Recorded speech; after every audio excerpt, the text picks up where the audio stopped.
Hey, we're back. Happy New Year! It's 2024. Yes, it certainly is. January the 6th, Yes, 7th. I'm sorry, January the 7th. 7th. Merry Christmas to all our Orthodox Christian viewers. All one of you. Okay. The I actually know one. So anyway, we're talking Disney today. We're going to Yep. talk Disney collectibles from the totally worthless to the only worthwhile to you to the big bucks items that do not include a Disney Happy Dollar for $1 million. No. No. Uh, why we're talking about this, I'll give you a little background information. I'm on a lot of the Disney uh, Facebook groups because, as you all know by now, I'm a big Disney fan. And by the way, yes, I have my dyed beard back. I finally got tired of looking like a homeless person, so I'm back. There's And plenty anyway, of people with dark beards laying in the street, okay? Let's go yeah, but they're find them and younger, buy them meals. Okay, but go they're ahead. younger than me. Well, anyway, so I happened to see this post by this lady, and it was for these three things called Disney Happy Dollars. I had never heard of them before. So, like you do when you're trying to find out about something you've never heard of before, I got on the internet and I did a search, and up pops this Disney Happy Dollar on eBay for $1 million. It's a crazy person. I'm sorry, but this Disney Happy Dollar supposedly is from 1955. It does appear that is correct. I have been doing a lot of checking with the Disney archives through a friend of mine who happened to be out at the archives today. And he checked, and these are legitimate. They're not phony. Somebody didn't make them up at home on their Photoshop and then, trying to create something. This is a legitimate item. I'm quite sure it's not worth $1 million. But they do appear to be very rare, which means it could be worth a couple $1,000. But it's not worth $1 million. I mean, if it is, you'll be able to knock me over with the feather. If that guy on eBay sells that thing for $1 million, you can officially knock me over with the feather. It's But also that isn't going to happen. it's not the infancy of the internet as it once was when a 12-inch French fry from McDonald's sells for 600. So we're in the real world of the internet now. Yes. And, well, first of all, with the current internet, it is not nearly as easy to search for things as it used to be because almost every search you do, 90% of what comes up is an ad for something. There's no information there at all. So it took me quite a while to figure this out. I happen to have a couple of friends on Facebook who are Disney experts, and they helped me with this. And we were able to determine that they were real, that they are rare, but we still have not been able to determine what they're worth. But I'm going to keep working on that because I am trying to help this lady. First of all, before anybody says, oh, yeah, he's trying to rip her off, I'm not going to buy them. That would not be ethical. I'm going to help her find a way to maximize her profit from them, but I am not going to profit in any way, shape, or form. Well, Because, like, that wouldn't be proper to do otherwise. Now, I could very well take these on consignment, sell them, and take a percentage, but I don't want to do that. I used to do that kind of stuff, but I just don't want to do it anymore. I'd rather help this lady out, let her, maximize it, kick her kids to Disneyland or something. I had a fellow, I'm sort of closing out my low-end items on eBay, and I've been selling in very rough shape, my pet monster.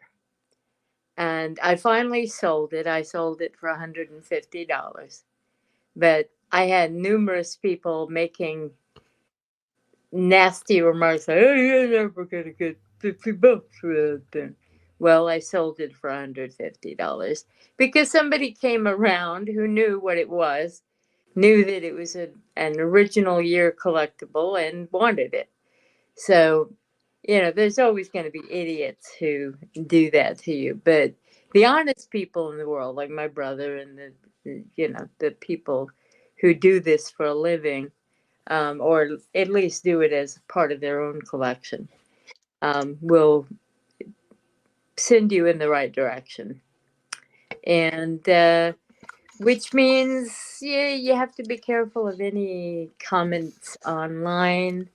What I was going to suggest, Mark, if you have trouble getting to any solds for that item, is to talk to Dr. Lori V. She's at drloriv.com. And she does charge for valuing things, but it's a very low fee. And what she does is you send her the picture and you say, is this worth anything? And if it's worth more than her fee, then she'll let you know. But if it's not, she'll say, it's not worth it to you. So she knows her stuff. She's on the Curse of Oak Island all the time. So at least she was it for a couple of years. I went to a company that authenticates and grades paper items. It's a company called PSA. Yeah. I don't know if you're familiar. They're the biggest company that does that. Yeah. And if these Disney dollars are worth more than $2,500, which I think they might be, they're going to charge $600 to grade them. And I just don't think it's worth it to her to do that. I think Dr. Lori is a better. I've had things valued by her before. And okay, could you send me her information and name and everything? Yeah. I have a terrible memory. She could tell me something, and the minute I turned my computer off, I was like, what the hell was that woman's name? Yeah. Well, I picked up a piece of Murano glass at a antique collectible store. And I thought it was Murano. So I took a picture of it and I sent it over to her. And she said, yeah, you'll be wanting to do to get me to do an estimate. So she valued it at $750. And I have not sold it yet because I'm waiting for the market to get better. But it's one of my best pickups. So, and she was very honest about it. She will not buy anything from people she values for because it's just not. It's not ethical. Exactly. She said it's not ethical. Career. Like I told that lady, I says, look, I'll help you figure out what it's worth, but I'm not going to buy it because then even if I'm as honest as could be, it looks bad. Yeah, that's something I got to tell everybody who sells on eBay. please, please, at least do a search for souls to find out what it's worth. Yeah, don't just look at things for sale, because this idiot with this $1 million one. I searched on eBay for the same item with the sold box checked, and there has never been one sold on eBay. Which that tends to make me think this thing really is rare. It Because is. you would have think it would have come up on eBay sometime. Because Everything. eBay's been around since what, 97, 98? Yeah, easily. I've been a member since 98. I have been since 99. So, yeah, it's Ha been ha, around. beat you to it. Yeah, yeah. Nothing I'm going to cry over, though. Well, Beverly and I knew the people that started eBay. Yeah, I did too. They were The Pez people. well, we were on there when I started on there when it was on eBay as the host. The actual site was called Auction Web, and their host was eBay, and they got so big that they bought the hosting. So must be Well, nice. they used to have an alcove at the Glendale All-American Collectors Show with all their stuff for sale there. Then once eBay took off, we never saw them again. So. Yeah. It's like the guys that used to have Sci-Fi Channel. They used to be at all the science fiction conventions. They'd have their little table with their little flyers, and then the minute that it got scooped up by USA Network, they were gone. Like the dog on no, it wasn't a dog, it was a person. Never mind. Anyway. Snuffles? No, not Snuffles. Snuffles.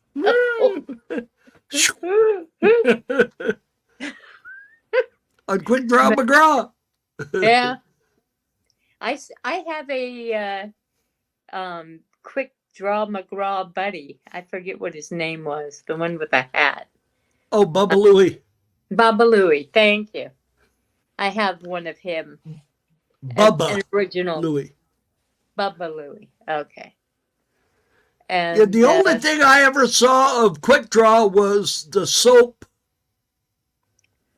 You know those bubble bath things that all the Hanna-Barbera characters, they made them in the bubble bath.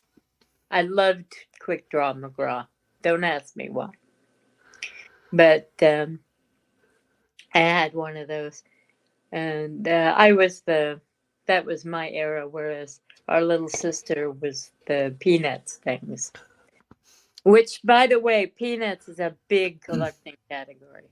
But you have to go for the older stuff. And the less known characters. Although Snoopy is still great. The ones that are really hot are Dakins. Yeah. Oh, yeah. Well, Dakins. But Dakins are really hard to get. Dakins in every category. It's not just Peanuts, but definitely in Peanuts. Oh, the Speedy Gonzales with the scarf. Yeah. Finding one with the scarf is like almost impossible. It's like Bam Bam with the little bone. Well, Bam Bam had the club. Pebbles had the bone. Yeah, but he had a bone on his little. Yeah, what do you call it? His shorts and thing. He had a bone. Oh, did he? Attached it, yeah. Because I went through all that when I got a set of Pebbles and Bam Bam, and I had to look at them closely to figure out, how complete they were. So yeah, and Pebbles had this one blanket she came with, and if it was the other one that it was a later issue and it's not worth as much. Although all of them you can pick up on eBay right now, at least for the current time period, for like $50. So You know, something I would love to get a hold of is an original Mr. Machine. oh yeah, I actually The take apart one yeah, not the one with the metal wind up key. right. The later one, the plastic one that you couldn't take apart, that one I don't care about. But the original one, it's really hard to find one of those that works. Yeah, I found one at a the same store I was talking about earlier, and I looked at it and I was thinking about getting it for you, and then I asked the guy if it worked, and he said. So I said, I Did you take it try it? that's oh yeah. So it was locked up. They get locked, and a lot of kids will try to glue them together and stuff, and then yeah. Yeah, then they're done. Then they're dead. But he still wanted $500 for the thing. Oh, he's crazy. Yeah. It would have to work before it was worth that to me, and have the box. Yeah. You will. But there's a lot of those that I got a kick out of. I wouldn't mind having. Some of them, though, you just cannot find one in good shape. The Great Garloo. That was an engineering disaster. The arms broke like a week after you'd get it. The mechanism for the arms broke and they wouldn't go up anymore. So all those old weird mystical wizardry games and toys, none of them worked right. King Zor the dinosaur. You remember that one? Yep. It had a thing on its tail like a little flag, and you'd shoot it with a dart, and it would turn around and go back towards you if you shot it with a dart.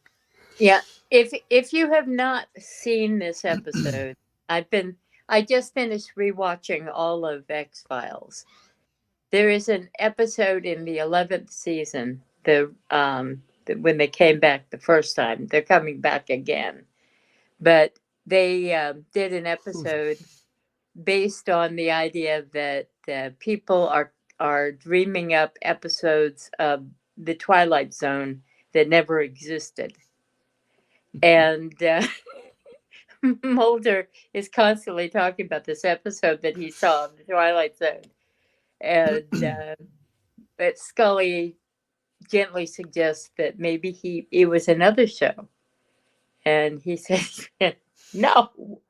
Anyway, part of it is he goes into a store and they have all of these old toys we all had and things we had when we were kids. And one of them was lawn darts. Was it what? Lawn darts. Remember those? Hang on. Okay. Hang on. Okay. Keep talking. They All can right. hear you. I just can't. Okay. The lawn darts were taken off the market in the U.S. in like 68, 69, something like that. Due to the reason that I'm about to tell you, our neighbor, the Fee family, Mr. Fee, was out in the backyard helping to celebrate his daughter Audrey's birthday. And he had lawn darts that we were all going to throw at these balloons that had prizes listed in them. Well, one of the kids threw the lawn dart and it went straight into Mr. Fee's arm. Oh. And let's just say that's one of the most traumatic moments of my childhood when it comes to Ouch. just, yeah. It was like, I've had much more traumatic moments, but that one was a visual thing I will never forget. But anyway, that's why they were taken off the market. And they Now, had the lawn darts there and all of these things that we think happened and that they came out with that they never did. Okay, end of that. did I ever tell you the story of how I picked up the game of Gnip Gnop Yeah. for what was that television show? Oh God. Had Stacy Keach, Yeah. and he played the dad, and this young guy played the son, and the young guy, the son's name was the name of the show. Yeah, Mitch did an episode of it. What the heck was it called? Let me look. See, this is what happens when you get old. But anyway, just to tell you, I got contacted through my website by Fox Television, and they needed the Gnip Gnop game like in 2 days to shoot this episode of the show. So I found one and I purchased it, and I got it overnighted to Fox Studio, and they actually put a thing at the end of the episode thanking me. There you go. And they gave me $200 on top of what my expenses were. So, yeah, that's not the show I was thinking of. This is, you got $200 extra. The last Gnip Gnop I sold for about $50. Oh, they just needed it because for some reason it was part of the plot of the show, is that they were playing. It was Stacy Keach was in it. It probably was in a lot better condition than the one I sold. Oh yeah, this one was in the box. They wanted one mint in the box. Sam? Hang on, let me look up. Stacy.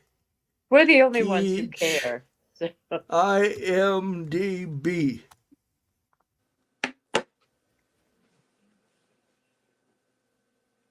I do want to put a memorial note here about poor old David Soul, who... did he pass away? Yeah, he passed away the day before yesterday. He was 80, so that's not a bad age. And no, country western star. Yeah, many things. He did a lot of stuff, and also an actor I had not heard of named Christian Oliver passed away in a very bad way. He crashed in a plane and tragically took with him his 2 little girls. Oh, that's awful. So let us all be grateful for good health and the years we do have. And seeing how they're now predicting we'll all be living to be over 100 by the end of next decade. Yeah. So are we finding information or are we? I'm looking through it here. Okay, what are the big Disney items that are under, I'm assuming. New stuff? Yeah. New stuff or old stuff? Either one. What are the big items? Well, Disney, it's called Titus. Right. That's the name of the show. Yeah. Oh, Titus. Oh, okay. Yeah. He played the dad. Yeah, I was thinking about another show totally. Yeah. It was, there were 64 episodes, and I've never been able to track down the one that had the game in it. I've watched most of half of them, but I haven't tracked that down. If you can track that down for me, I thank you. I will try. I sold an Alf plush to the Jimmy Kimmel show, and I never did find out why and what it was for. So, and they never replied to me. I sold a cup to Criminal Minds too. So, and that was my favorite show, so that was a big deal. Anyway. Well, when Jimmy Kimmel was spouting off about people being sexually harassed and odds and ends, I got on Facebook and I brought up this television show called The Man Show. Uh-huh. You ever see that? Oh, With yeah. Jimmy Kimmel and Adam Carolla. And if Yep. there was any show that was Sex inappropriate, it was that show. So Jimmy Kimmel's got no room to talk to anybody No, he about doesn't. anything. You know. Not after that show. Now, I saw Jimmy Kimmel in person at Disneyland. He was performing there. They used to have this thing at Disneyland that was what they call it, ABC Afternoons, I think it was called. And it was all about all the new shows that were going to be on ABC. And they had the cast of all the shows out there. They had a parade. They had little, what they would, if you were at a convention, what they call panels, you know. And it was when that Extreme Home Makeover show first came on. Yeah. And they had the guy Ty Pennington, I think. Ty Pennington, yeah. And the guy with the super white teeth, the gay guy with the real white teeth, I don't know what his name was. They were all there. And Allison got her picture taken with Ty. She liked him. She's shy, too, so that's saying something. Yeah. And we saw the cast of NYPD Blue was there. And, a lot of different people. Two of the people that were in the Hobbit movie were there, too. The two that played the ones that played the little tiny guys. Oh, okay. So not they were Freeman or anybody like that. No, not Sean Astin or.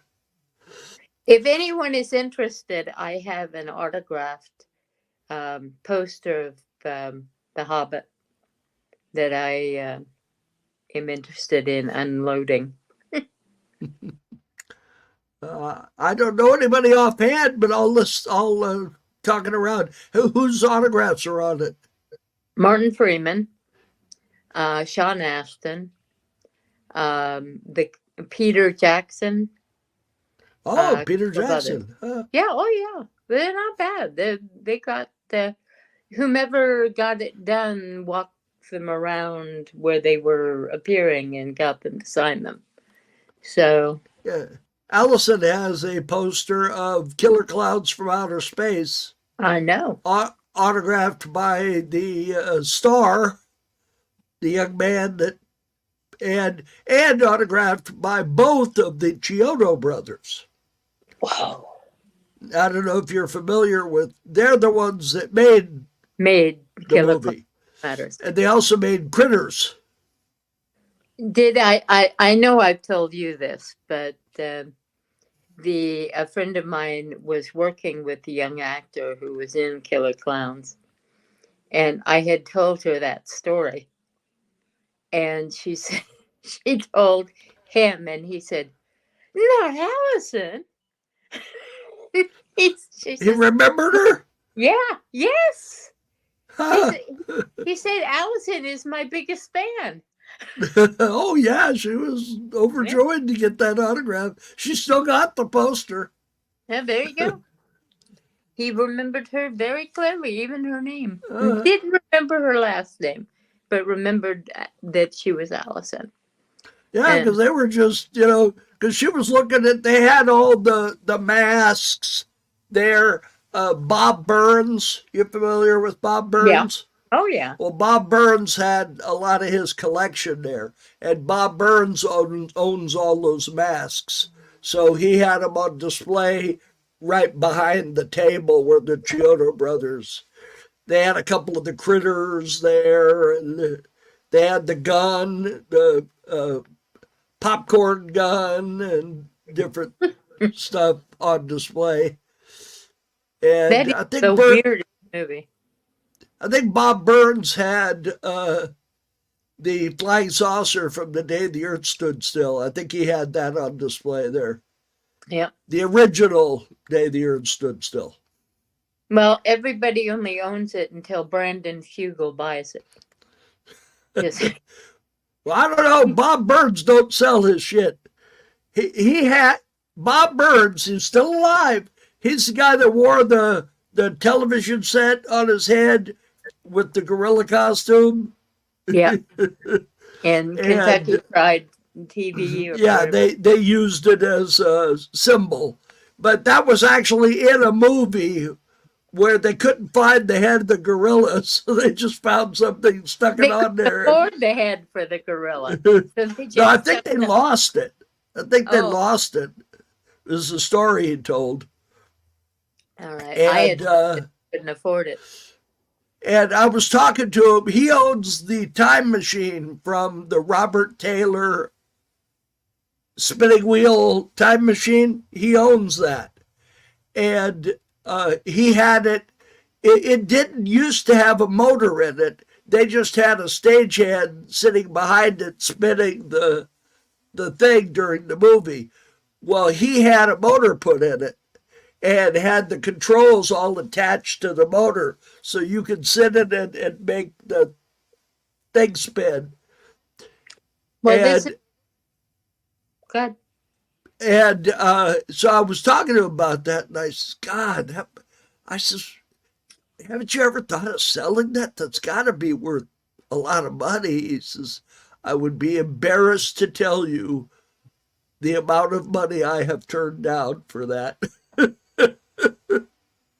The guy Brendan Fugel, who of course is the owner of Skinwalker Ranch, collects these things, and he had been going after the person who owned the clown from Poltergeist.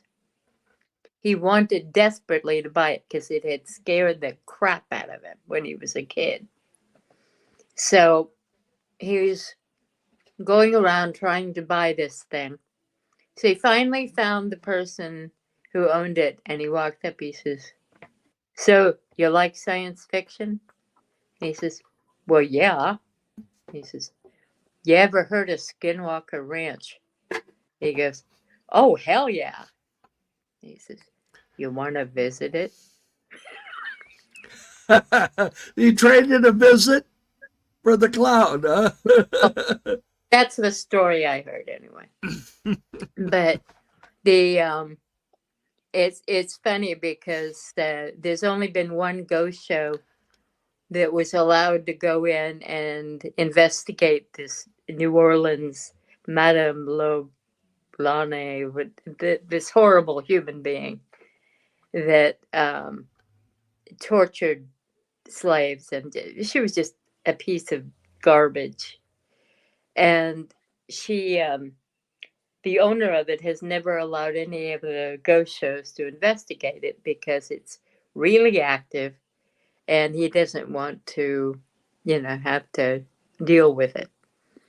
So Jack Osborne went to see him and said, "So, what? Who are your favorite bands in the '80s?" And the guy says, "Oh, I loved Ozzy." "Did you now? You know who I am?" And he goes, "No." He says, "My name is Jack Osborne. Guess who my daddy is?" So he got his show in to investigate that horrible place, but he got a lot of really good evidence, and it was all because that the guy who owned it loved his dad. So It pays to sometimes, have connections. sometimes it ain't money. I got Well, somebody. Go ahead. I was just talking to somebody about, they were like, oh man, I finally got a Walter Koenig autograph. And, and I said, well, that's good. It was the one he was missing from his collection. I says, you want to hear something funny? I said, I know Walter Koenig. And I never asked him for his autograph. I just felt funny about asking him. And he's one of the few the few Star Trek people that I don't have. I've got Shatner, I've got Nimoy, I've got DeForest Kelly, I've got Scotty, I've got all of them, but I don't have Walter Koenig. Yeah, well, that's the thing.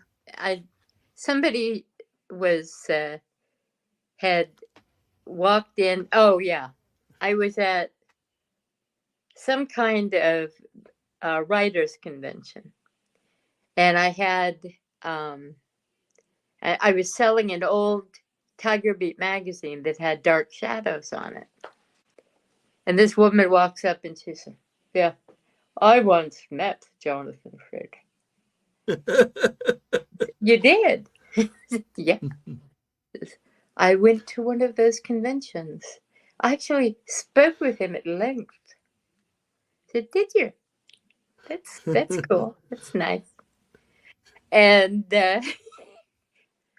not for on purpose, but a friend of mine walked over and said, "So, how many times did you use Jonathan's bathroom, Mel?" And I said, "Only twice." And the woman looked at me.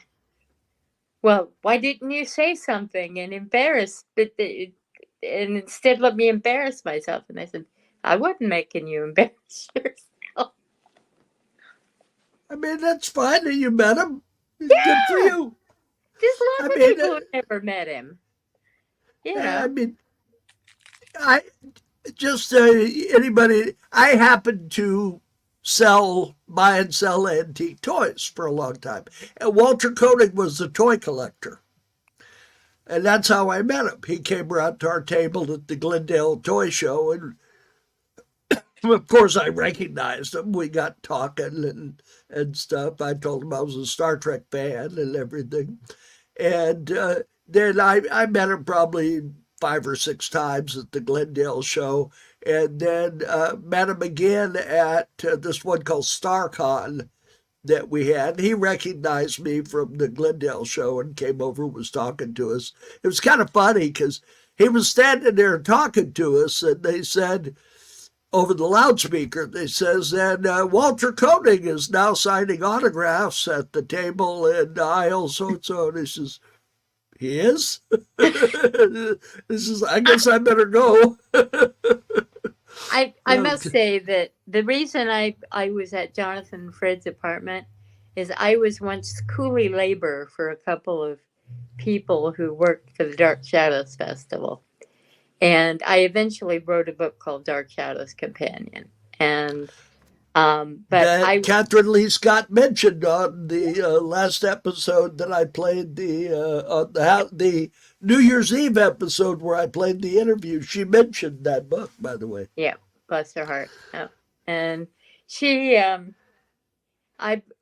have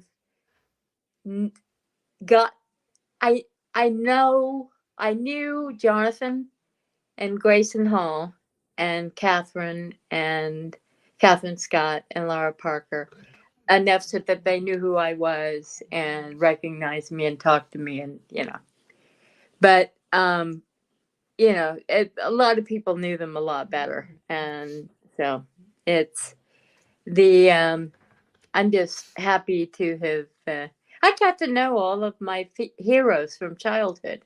How many people get to do that, Nope. Not very many. I got a lot of autographs of Star Trek, but a lot of them I bought from Creation Con. You know, they used to have a table and they would sell the autographs, so you didn't have to go stand in line for the autograph. You know, and Yes. so I bought. Well, Shatner's autograph I got, and kind of I'll tell you the story how I got Shatner's autograph. But Nimoy's autograph I got from somebody who used to live next door to him and got his autograph. And and the only original cast members that I met was Walter Koenig, and I met Nichelle Nichols at one of the conventions, just long enough to get her autograph. But I didn't talk to her or anything. I think she said hello or, you know, So, some greeting. But she was, you know, she had a huge line at her table, and that was at the StarCon. That she was at that show. And so those are the only two of the original cast that I got to meet. I never met any of the main stars of the Next Generation. I got most of their autographs, but I purchased them from Creation Con. But I'm trying to. I met a lot of guest stars like Jennifer Hetrick.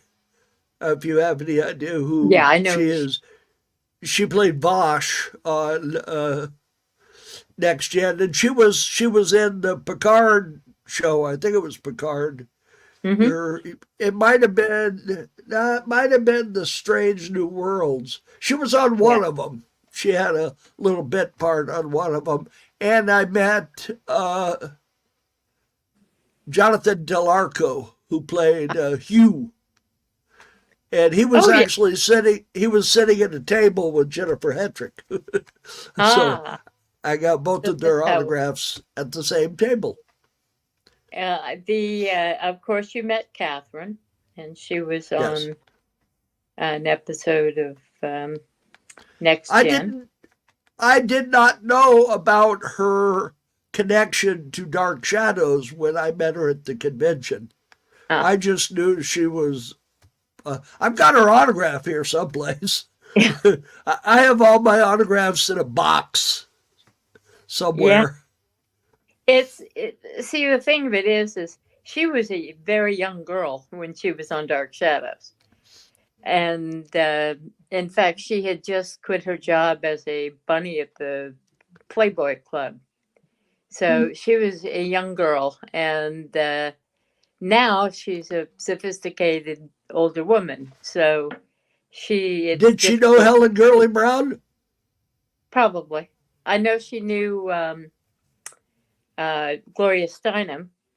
They were bunnies together at the same time. Oh yeah, it was Gloria Steinem. I was thinking it was Helen Gurley Brown that was the bunny. It was Gloria Steinem. Yeah. Yeah, and in fact, she's if you read Gloria Steinem's book about the Bunny Club, um, Catherine is Bunny Kate, and that's who she refers to.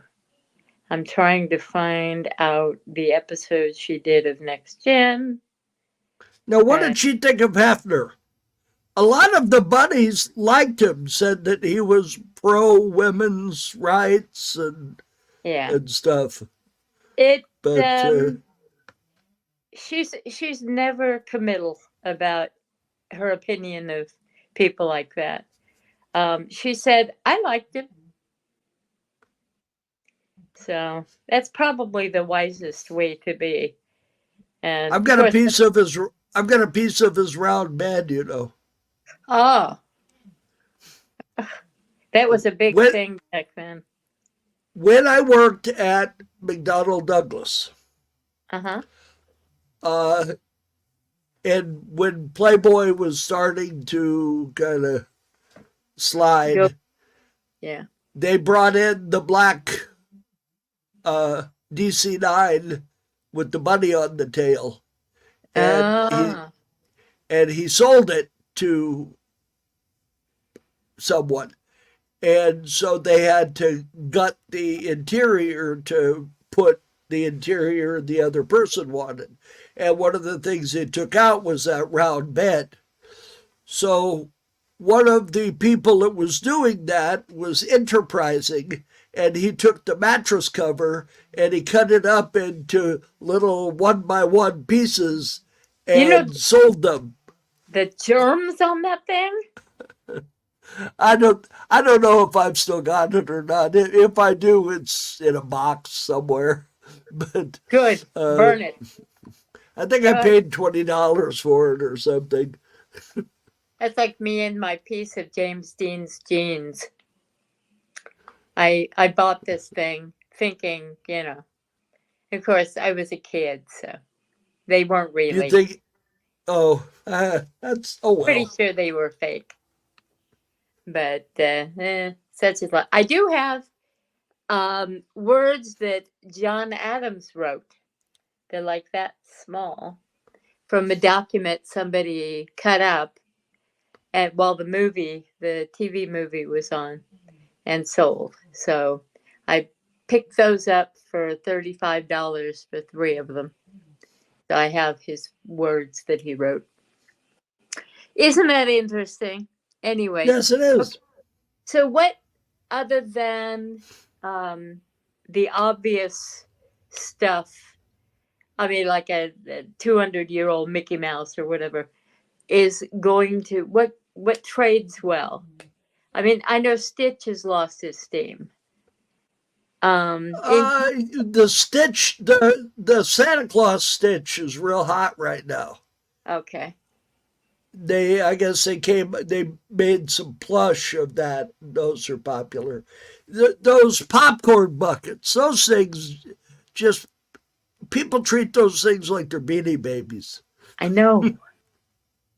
I went down and I got one, and I sold it in 15 minutes. Yeah, you get the right one.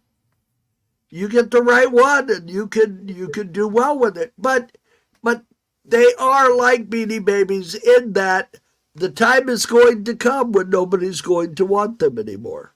Buy it because you want it for yourself.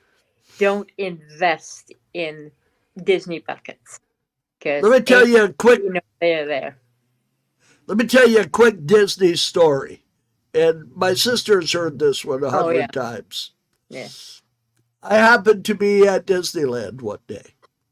I was at the gift shop that is still in Adventureland, the one that's still there, and looking around, and at that time, Disney used to sell Beanie Babies. They didn't make their own plushes yet. They were selling Beanie Babies.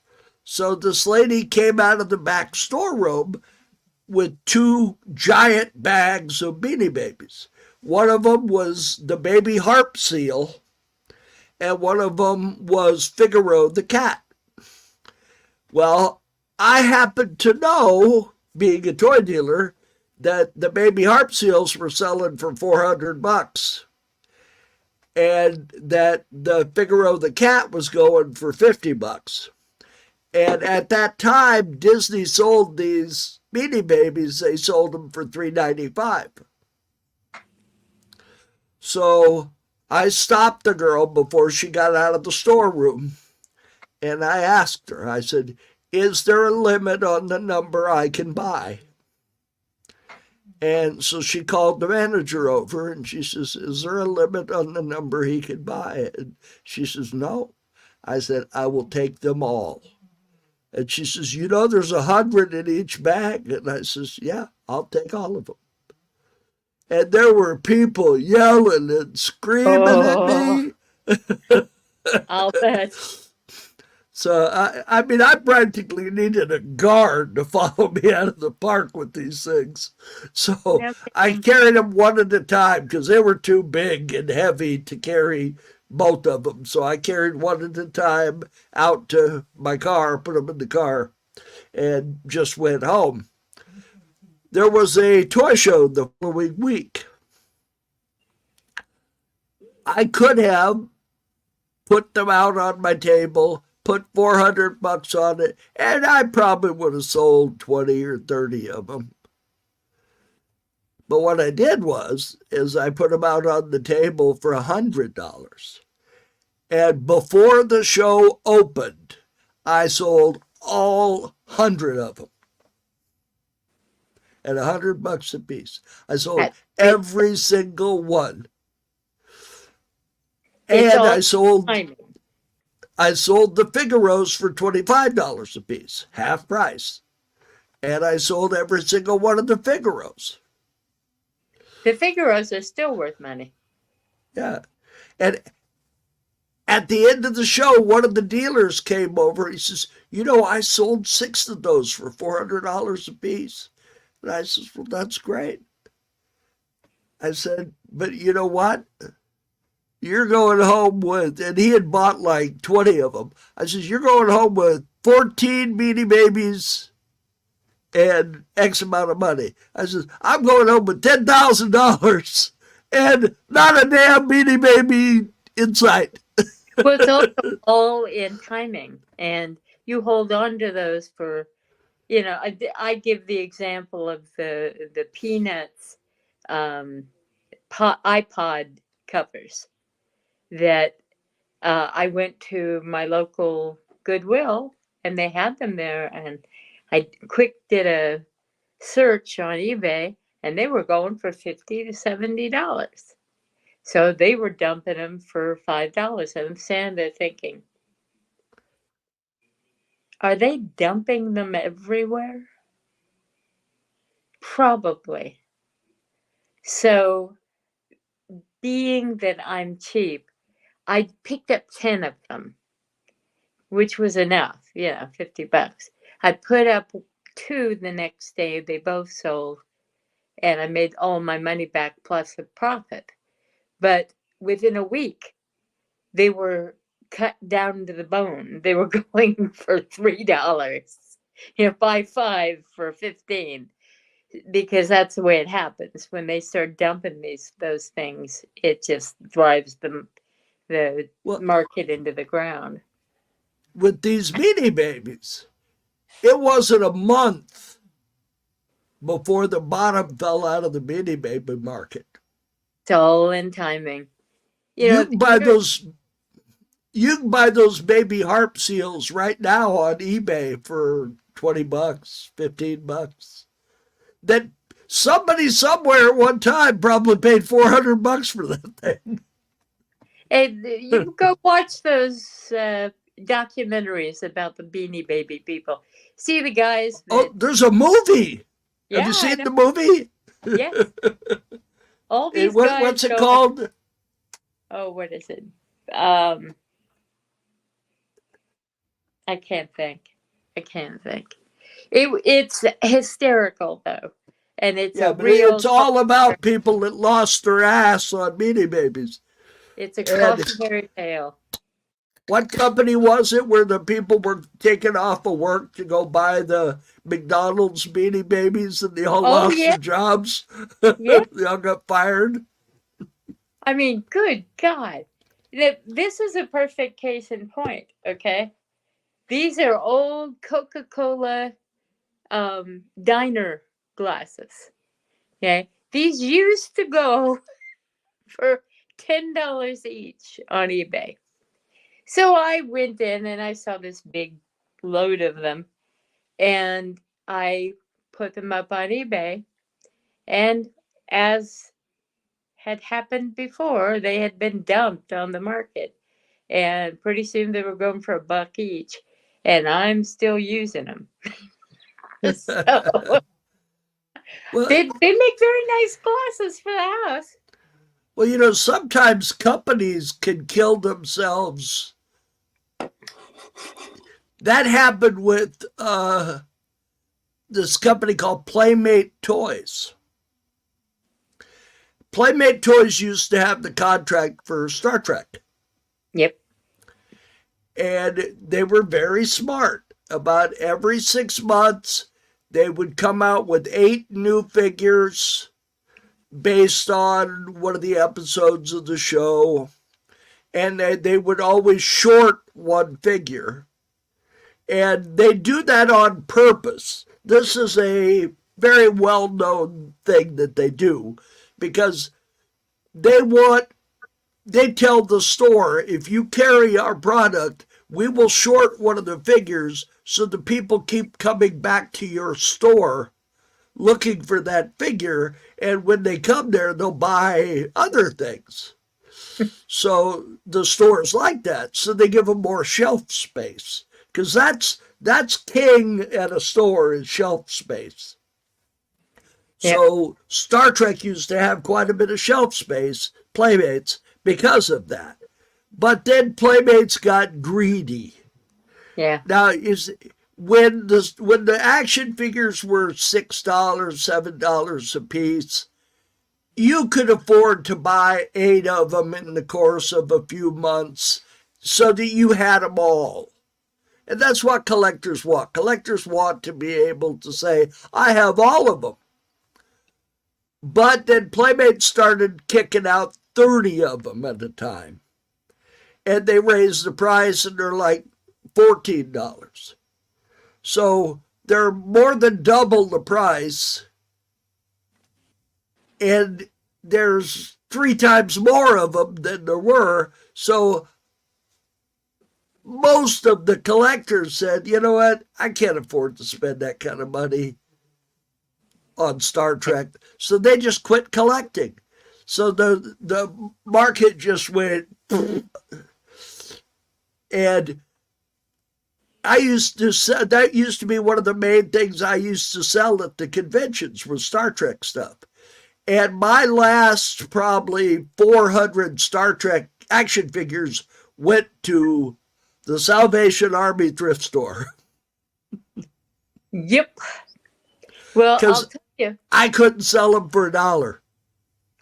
I had a friend who was her little girl. She doesn't collect Barbie. She collects, I forget the name of the doll. Rats? Could be. But she had been wanting to get her daughter for Christmas a few that were fully, articulated. And most of them, of course, now are like, they are sad.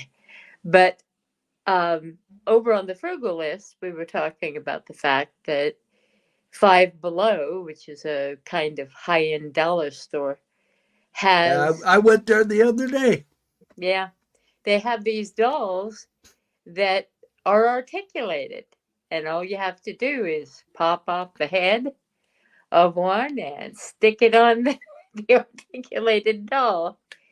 And in the case of her daughter, she got all of her dolls articulated, and all she did was take off her current, So she was beyond happy with Santa this year. And it didn't cost her parents but about $50. Yeah, well, Mattel started making these, I forget what they're called. They're like Super Action Barbie or something. Yeah. And they are articulated at the wrist and the elbow and, really cool. Most of the action figures now, you're lucky if they bend at the elbow. Yeah, I know. Most of them just go. That's it. Well, guys, we're getting up to the top of the hour, and yes, we certainly are. I talked over last week, so this week I'm going to be the one that makes sure we get off on time. Thank you very much. I hope you guys have a great week. And my brother is going to say. And I'm going to say we'll see you next week on, let's see, we'll be back. We'll be back on the regular time. I'm going to be busy on Saturday, but Sunday will be cool. So we will see you then. Have a good one. Bye. Yep. Bye.